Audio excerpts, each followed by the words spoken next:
Great, so now let's have a look at these in our picture viewer.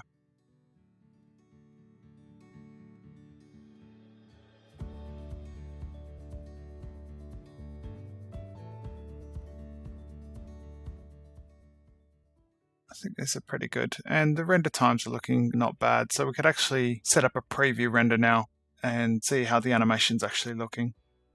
So the point in setting up a preview render before we do a final master render is so that we can get a render out quite quickly.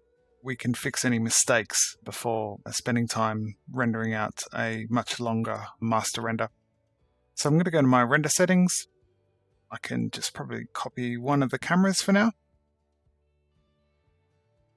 Call this animation, duplicate that again and drop that in there.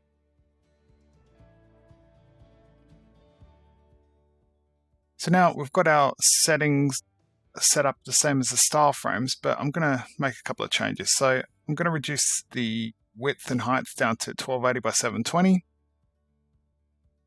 The frame range I'm going to change to all frames. In the save options, I think that's all fine. Actually, we can change this here. This can actually be set to the animation preview folder.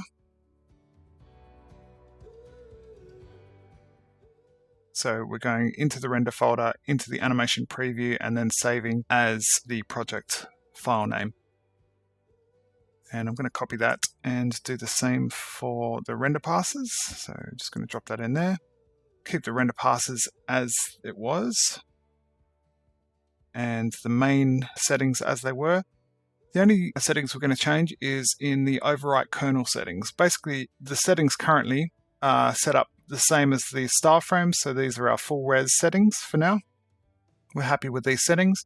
So I'm going to reduce them by overriding them in the preview animation settings. Select enable. So we're going to overwrite our current settings. So we need to select path tracing. Going to reduce our samples. Currently they're at 2048. So we can put 2048, and I'm going to reduce that down to a quarter. Just 512 will be fine. 8 and 8 is fine, and I'll keep my GI clamp to 20 as well. So generally I keep these settings the same, I just reduce the samples. That'll allow us to see pretty much what we're going to get, just at a lower sample rate. So I'm just going to keep the other settings the same. And that's our preview animation settings set up in the render settings. Now I need to set up a take for it. So if I select on a new take, and I can call this animation, I'll drop in another take here and call this preview animation. I'm going to set up using camera 1.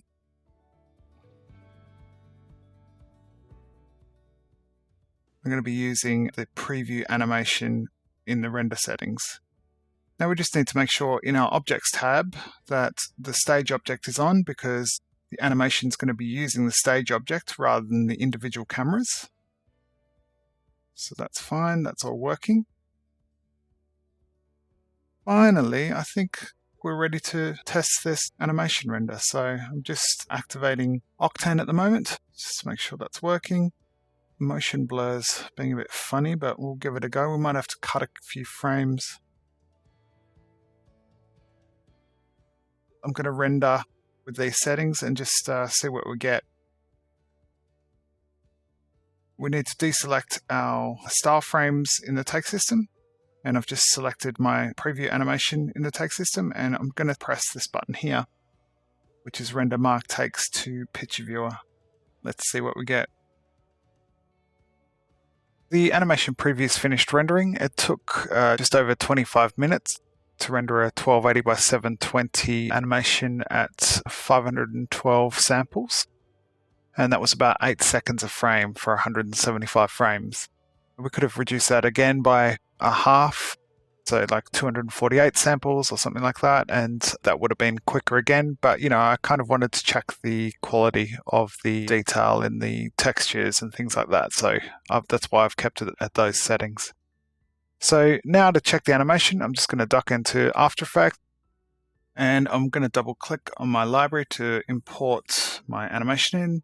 And if I navigate to Animation Preview folder and select the first frame of my animation with TIFF sequence selected, I'm going to press Import.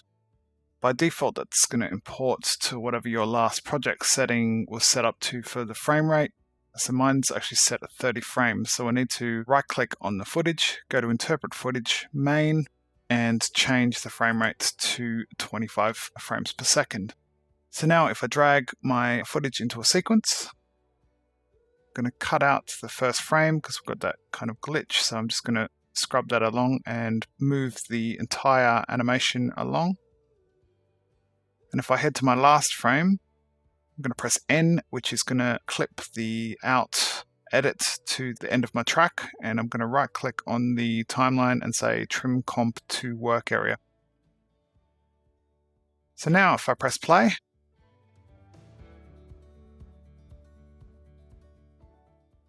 see we've got our animation. It's looking pretty good. There's a couple of issues where we change over from the close-up to the mid shot.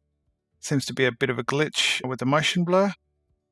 And I think that's because we changed the seed of the random effector. We keyframed that. So the motion blur is having a hard time calculating that. Rather than fix that in 3D, I'm just going to delete that frame. Just going to split the track by pressing Shift-Control-D and just scrub along and take that frame out. And then I need to come to the end of my track again and press N just to trim work area. I've basically lost 2 frames. I've lost the frame at the beginning and the frame at 2 seconds in order to get rid of those motion blur glitches.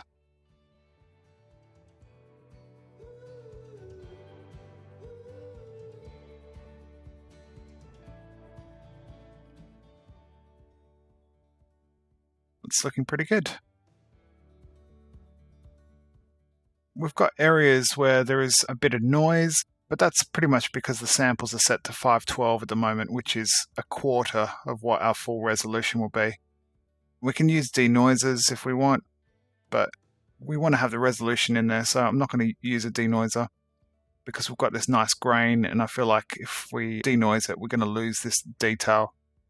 So I think we're ready to jump in and set things up for master render. Go to my render settings. I'm going to copy the camera 1 from our style frames and just drag that down. And I'm going to name this master animation.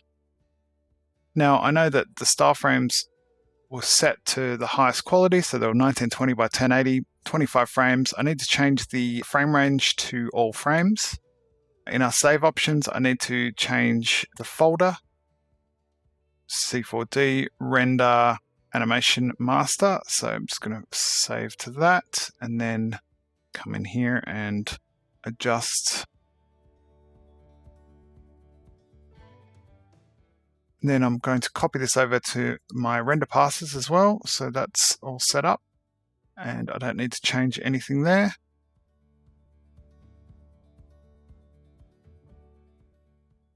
And now I just need to make a take for it. So I could literally just copy and paste the preview animation. I'll call this master. And now make sure that that's set to camera 1 because we're going to be using the stage object, and the stage object's first camera is camera 1. And I need to make sure that that's set to master animation. So that's ready to roll. This master animation is using the camera 1, which is the stage object. It's got master animation settings, which is using the Octane settings here. So I'm just going to start rendering.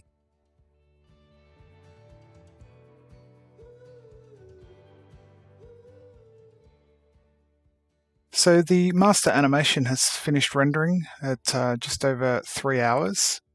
Around about a minute a frame for 175 frames.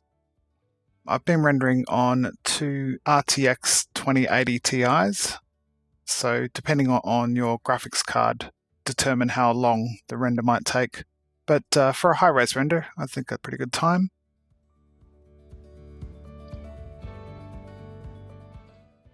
Now we've rendered the project, in the next lesson, we're going to be making some final tweaks by doing some color correction in After Effects.